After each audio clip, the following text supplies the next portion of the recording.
Badauskai džiaugiasi gavę laišką, galimai ir patys tą laišką jie ir parašė.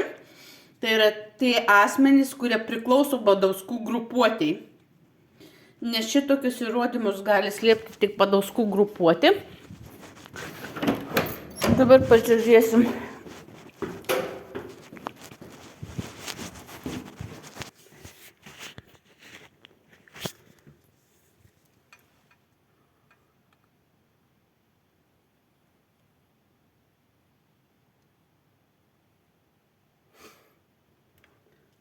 Badauskai nuplėšė apsaugos plombas.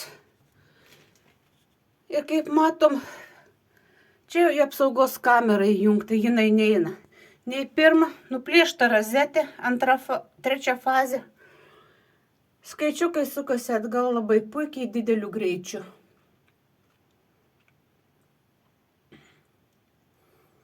Tai ir antra fazė naudojama. Vienintelė rozetė, kuri veikia, yra į skydinę pastatyta, kad būtų saugiau. Skydinė vis yra atjunginėta. Matosi, nėra visiškai pajungta. Tai Badauskas nušveitė net piršto antspaudus, kurie turėjo Klaipėdo Memelis dėjo skaičiukus. Pirštų vienas dar kažkoks matos, šiaip nerasa piršto antspaudų ir labai puikiai nuvalyta.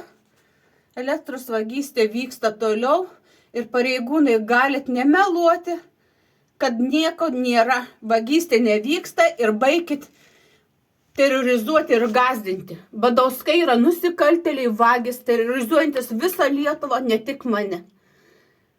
Turėtų būti gėda. Žmonės, kurie užsidirba iš bitkoino kriptovaliutos, vagia iš to, kas mažiausiai turi. Ir jūs dangstot Lietuvos Respublikos vardu. Stulpinienė, Gailius, Balkauskienė. Kiek jūs dar terrorizuosit? Ignitis, ESO. Telšiai Dirkštelių 29. Badauskai nužudė šunį. Badauskai vagia elektrą, kas akivaizdžiai matosi, kad yra fazės sukeistos ir skaičiukas sukasi. Nereikėtų vogti, nebūtų įsilaužę namus, nuplėšę pliombų, nudraskė rozečių. Elektros skaičiukas sukasi atgal. Naujas kontrolinis skaičiukas sukasi atgal. Tai yra Badauskas valdo pilnai laidą mūsų. Nusikaltimai vyksta atvirai.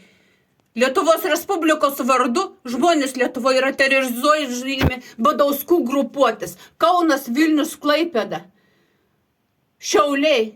Aplinkui žiūrėkit, kas Badauskų giminės gyvena, kiek jūs mokat už elektros energiją.